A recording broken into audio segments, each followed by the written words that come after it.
안녕하십니까. 황태순TV의 황태순입니다. 2021년 2월 7일 일요일 오후입니다. 잠깐 사진 하나 보여드리겠습니다. 이것이 이제 어제 저녁부터 오늘 하루 종일 SNS를 뜨겁게 달구었던 박원순 전 서울시장의 부인 강난희 씨가 쓴 이른바 호소문입니다. 도합 세 쪽으로 되어 있는데 두 쪽은 보면 호소문이고 한쪽은 1월 22일 국가인권위원회에 제출했다는 일종의 탄원서 형태의 호소문이죠. 전 그래서 이 내용의 핵심은 그겁니다. 나의 남편 박원순은 그럴 사람이 아니다. 나는 박원순 믿는다. 이런 얘기인데 그 내용을 쭉 읽어보면서 저는 첫 받았던 느낌은 예전 같으면 이게 중앙정보부 공작 아니야? 하는 생각이 들었습니다. 오늘 2월 7일은 마침 4월 7일 보궐선거 딱 2달 남겨놓은 그런 시점입니다. 그리고 지금 많은 사람들이 깜빡깜빡 잊고 있습니다만은 이번 4월 7일 서울시장 및 부산시장 보궐선거하는 그 까닭은 바로 박원순 시장의 여비서에 대한 성추행, 성희롱, 그 다음에 오거돈 부산시장의 성추행, 성추문 때문에 빚어지는 보궐선거입니다. 그러니 이미 거의 반년이 훨씬 넘는 세월이 지나다 보니까 많은 사람들이 깜빡깜빡하고 있습니다. 그런 가운데 그런 식으로 어떻게 보면 우리는 잘못한 거 하나도 없어요. 우리 남편 그런 사람 아니에요. 내가 40년 살아봐서 아는데 절대 그런 사람 아닙니다. 그렇다면은 결국 그 피해를 호소했던 그 피해 여성한테 2차 가해를 하는 겁니다. 그러면 그 피해 여성은 흔한 이야기로 자기 남편은 그럴 사람이 아닌데 그 피해 여성은 성희롱을 당하고 성추행을 당했다면 그러면 어떻게 된 일입니까? 그래서 이와 같은 편지를 썼다면 저는 퍼뜩 느낌이 강난희 씨가 굉장히 머리가 나쁘거나 아니면 정말 고도로 보수 우파 쪽에서 요즘 많은 사람들이 지금 이 보궐선거가 왜 생겼는지 하도 잊어먹고 있으니까 역공작한 것이 아닌가. 실제 이 편지를 갖다 강난희 씨가 쓴 것이 맞는가? 저 자신도 확신을 못했습니다. 좀 더 나아가면은 원래 진보 좌파, 일반 좌파 선수의 특기 있죠. 2번, 3번 가마치기가 있습니다. 그러니까 이런 식으로 얘기한다면 봐라, 이게 보수 우파들이 박원순 시장을 갖다 음해하고 그야말로 고인을 갖다가 명예에 먹칠하기 위해서 만든 가짜 편지다. 이런 경우도 있을 수 있지 않겠는가 하는 생각을 했었습니다. 근데 다 제가 부질없는 생각이었습니다. 조금 전 보니까 박기사라고 있습니다. 박원순을 기억하는 사람들, 즉 박원순 전 서울시장을 추모하는 모임이고 그 대표는 송경용 신부란 양반이 그 박기사의 대표입니다. 설마 신부님이 거짓말하진 않으시겠죠? 송경영 신부가 확인해 주었습니다. 이건 강난희 씨가 쓴 글이 맞다고 확인해 주었습니다. 참, 그래서 하도 기가 막혀갖고 처음에는 이걸 다루어야 되나 말아야 되나, 이거 제가 말씀드린 대로 강난희 씨가 머리가 대단히 나쁘거나 아니면 이제 보수 우파 중에 어떤 맹동주의자들이 나름 그와 같은 일종의 공작성으로 가짜 편지를 만들지 않았는가. 좀 더 나아가서 이른바 좀 박영선, 우상호 즉 그를 지지하는 좌파들, 원래 그런 공작이 아주 능한 사람들이거든요. 달리 얘기할 거 있습니까? 김대엽이니 이런 사람들 다 어떻게 했습니까? 어쨌든 그 사람들이 자기들이 가짜 편지를 만들고 그 다음에 이것이 보수 우파에서 박원순을 갖다 음해, 고인의 명예를 갖다가 훼손하기 위해서 만든 가짜 편지다 라고 자기 어떤 세력을 결집하기 위한 이른바 2단계 공작일 가능성까지를 갖다 감안해서 지켜보고 있었습니다만 송경영 신부가 박기사, 박원순을 기억하는 사람들의 대표입니다. 박기사의 대표 송경영 신부가 맞다 하니 긴 장문의 편지 제가 구구절절히 그 강난희 씨의 사부곡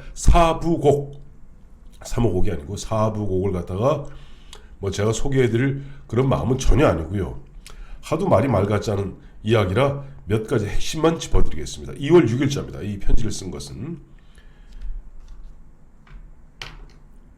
인권위의 성희롱 판결을 받아들이고 이 핵심은 이거예요. 그러니까 강난희 씨가 보면 지난 1월 하순경에 1월 중하순경에 박원순 시장의 그 피해 여성 여비서를 갖다가 성폭행해서 이른바 실형을 받고 법정 구속된 그 친구가 있죠. 그 또 다른 비서실의 직원입니다.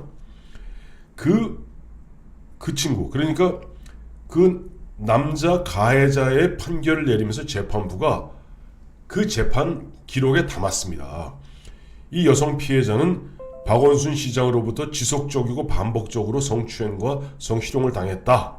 그런 상태에서 비서실의 다른 남자 직원이 이 여성을 갖다가 준강간했기 때문에 죄질이 아주 나쁘다라고. 그래서 사실 재판부에서 법원의 판결문에 박원순이 그 여비서를 갖다가 지속적 반복적으로 성희롱했다는 것을 갖다가 딱 박았습니다. 그러니 당연히 그런 흐름 속에서 그동안 박원순 시장에 대해서 여성 피해자 또 그 피해자를 대변하는 변호인인 그 김재련 변호사 등이 계속 국가인권위원회 왜? 박원순 시장은 이미 고인이 됐거든요. 그러니까 박원순 시장 자체를 검찰이나 경찰에서는 공소권 없음입니다. 과거 노무현 대통령이 극단적 선택하니까 이와 저와 같은 수많은 그런 정황과 증거들이 범죄를 가리키고 있습니다만은 왜? 이걸 갖다 수사하고 기소해서 처벌할 사람이었거든요. 그렇기 때문에 공소권 없음이 되는 겁니다. 그러니 오죽 억울하고 답답했으면은 그 여성 피해자 그리고 그를 갖다가 법정 대리하는 김재련 변호사 등이 국가인권위원회 최소한 진실만이라도 밝혀라고 얘기했겠습니까? 근데 국가인권 전현희 전 의원이 맡고 있는 국가인권위원회에서는 차일피일 미뤘는데 어쨌든 재판부에서 그와 같은 판결이 떨어지니 국가인권위원회에서도 뭔가 결정을 갖다 할 수밖에 없는 그런 상황입니다. 그런 상황에서 박 기사, 즉 박원순을 기억하는 사람들에서 입장문을 냈는데 그 입장문에 이제 강난희 씨가 여기서 이제 이른바 이게 수가 틀리고 이제 배알이 꼴린 겁니다.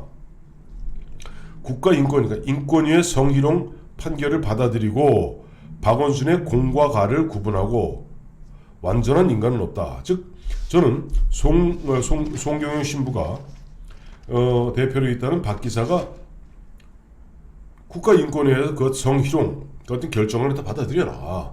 그리고 박원순의 뭐 공도 있지만 과도 있는 건 사실 아니냐. 뭐 사람이 신이 아닌 이상 과가 있는 건 사실 아니냐. 이런 얘기했다고 여기에 발끈한 겁니다. 그래서 아직 진실은 밝혀지지 않았다. 나의 남편 박원순은 그런 사람이 아니다. 그 다음 말이 제가 진짜 남의 호소문 보면서 내가 웃어보긴 처음입니다. 박원순 정신의 본질은 도덕성이다. 다시 한번 읽어드리겠습니다. 박원순 정신의 본질은 도덕성이다. 여기에 강난희 씨가 주장하는 박원순 정신의 본질은 도덕성이라는 부분에 동의할 사람이 몇이나 있을까요? 저와 우리 가족은 박원순의 도덕성을 믿고 회복시켜야 한다고 생각합니다. 그러니까 명예를 회복시켜야 한다고 생각한다는 뭐 그런 취지죠. 그러면서 이것이 박원순 추모에 있어서는 근간이 되고 이러한 추모를 통해 우리는 박원순과 함께 세상을 변화시키는 우리의 꿈을 이어가야 합니다. 이건 진짜 어이가 없는 이야기입니다.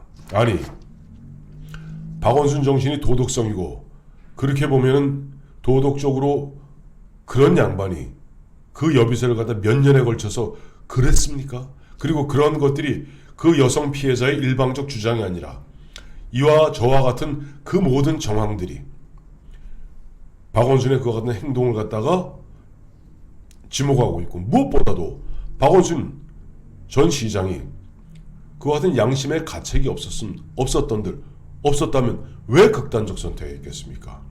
강란희 씨 얘기대로 도덕적으로 그렇게 깨끗하게 살았고 그런 사람이 아니고 그런 사람이 왜 갑자기 극단적 선택을 했겠습니까?